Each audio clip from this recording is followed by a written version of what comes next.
This is Sam Whitwer, and you are listening to Page Turners. They were not.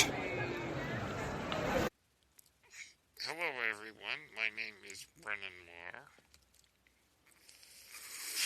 That noise you're hearing is my ventilator.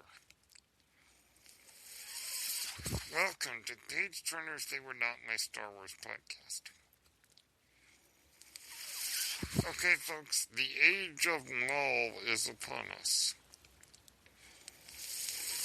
Yes, indeed. The newest animated Star Wars series, or the newest series in general, is called Maul Shadow Lord, which just released its first 2 episodes earlier this week. And I'm already hooked.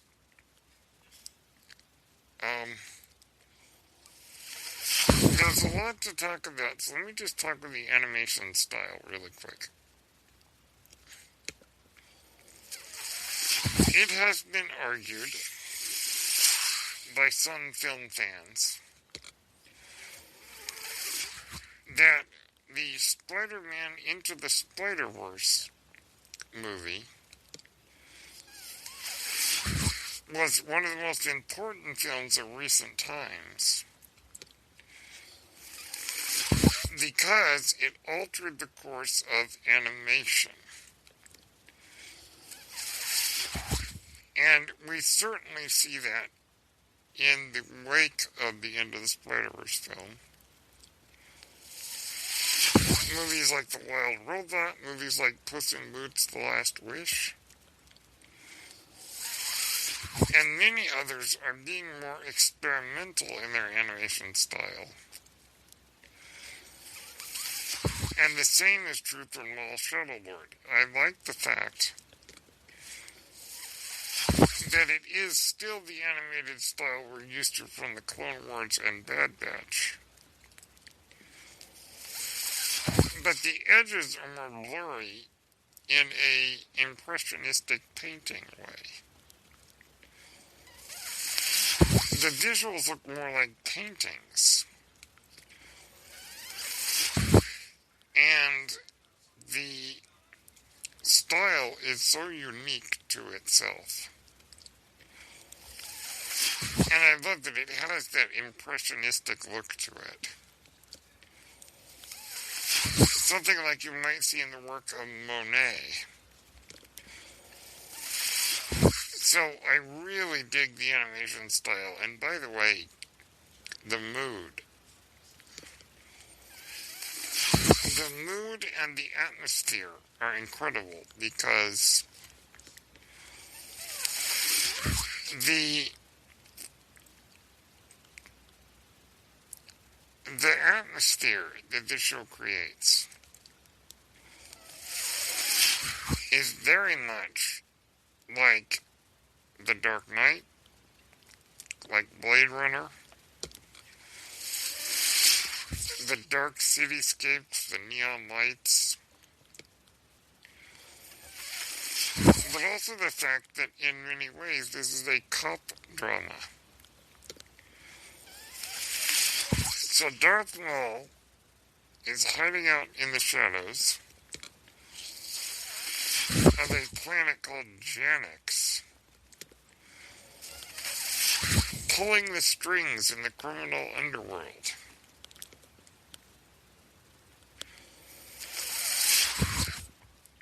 And we have the dedicated police officer, Brander Lawson, who, by the way, is voiced by Academy Award nominee Wagner Moura, is trying to figure out what's going on in this world.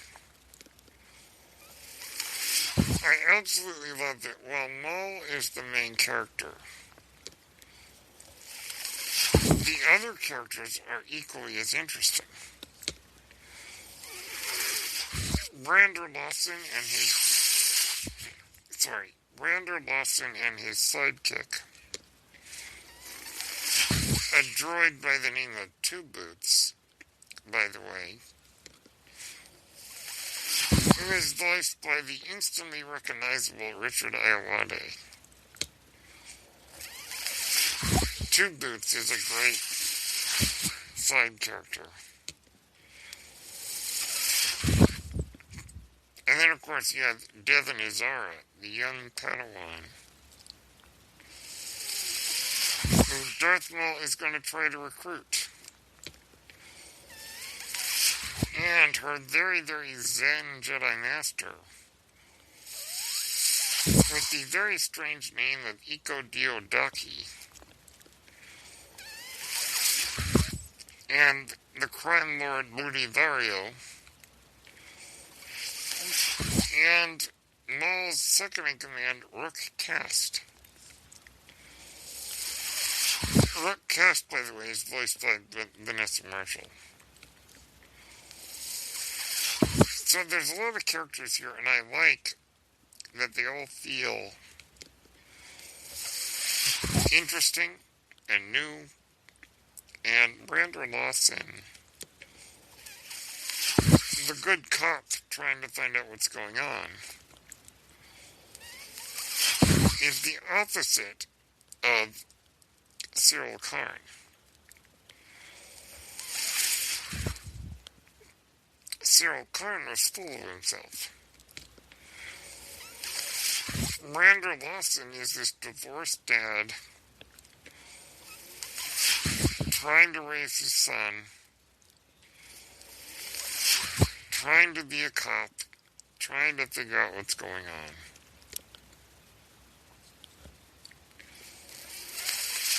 And of course, we have Maul's pet droid named Stoybot, who is a rather sadistic droid. Enjoys doing evil and mutters rather hilarious comments as he does it. So there is a good amount of humor, which is good. But this is definitely occupying an Andor-like space of being a darker take on the Star Wars galaxy. The Mandalorian and Grogu, which comes out next month, hopefully will be the opposite of that. But it may follow on a similar trend, in that both the Mandalorian and Grogu and Maul Shadow Lord seem to be dealing with the underworld of Star Wars. To me, Star Wars is a tripod. You have the war, as in the galactic conflicts.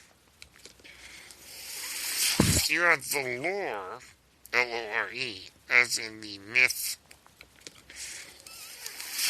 the legend, the fairy tale, the philosophy of the Force, and then you have the underworld. And Star Wars fans have loved the underworld since day one. And this definitely occupies that space. Sam Witwer, who I have gotten to meet twice, is a great guy and a great voice of the animated Darth Maul.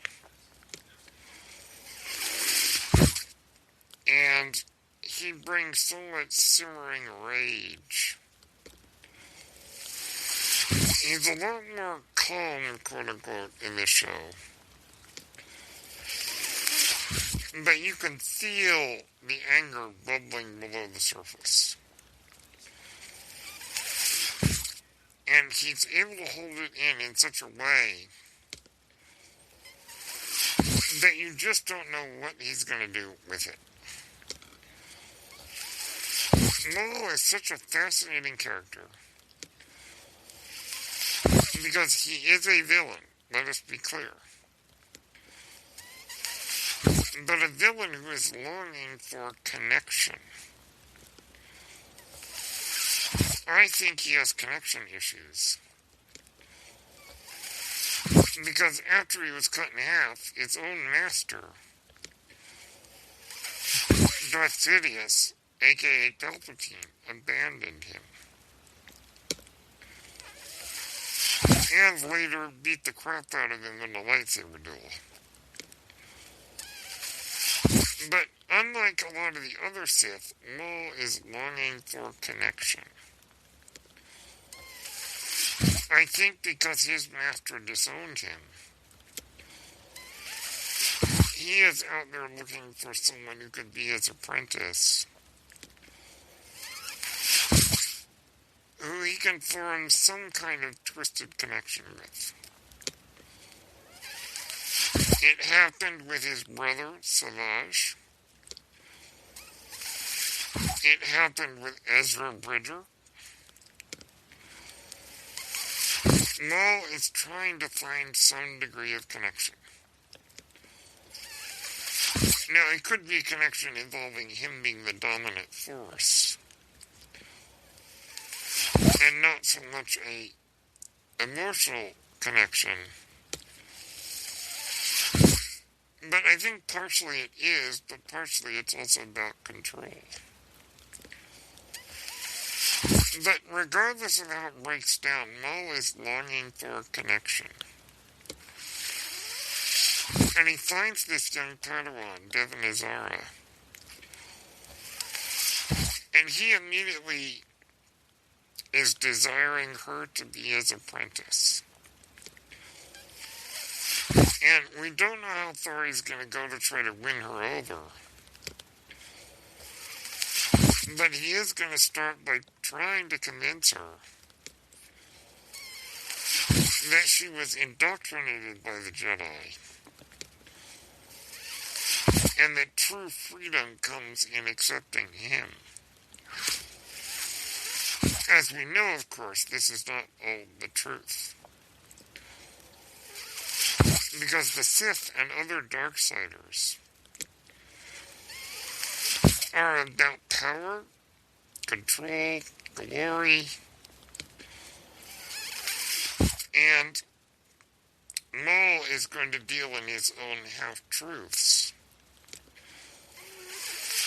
to try to convince her that she's been living a lie and that he is the way out. But we know this to be false. Also, because I am a Christian, I do believe that this is the kind of tool that Satan uses. He tries to convince us that following him will make us free. When it's all a lie, he just wants our captivity. He wants us to be miserable like he is.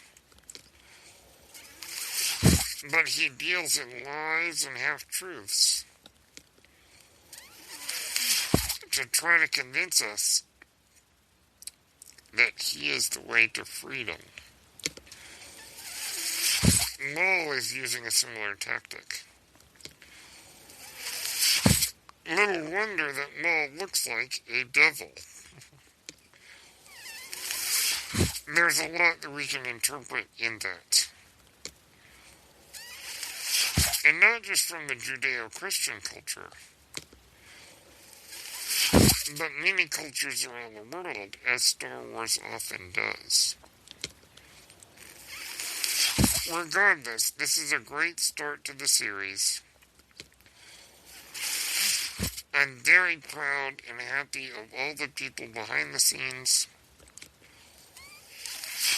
Mike Meknovitz,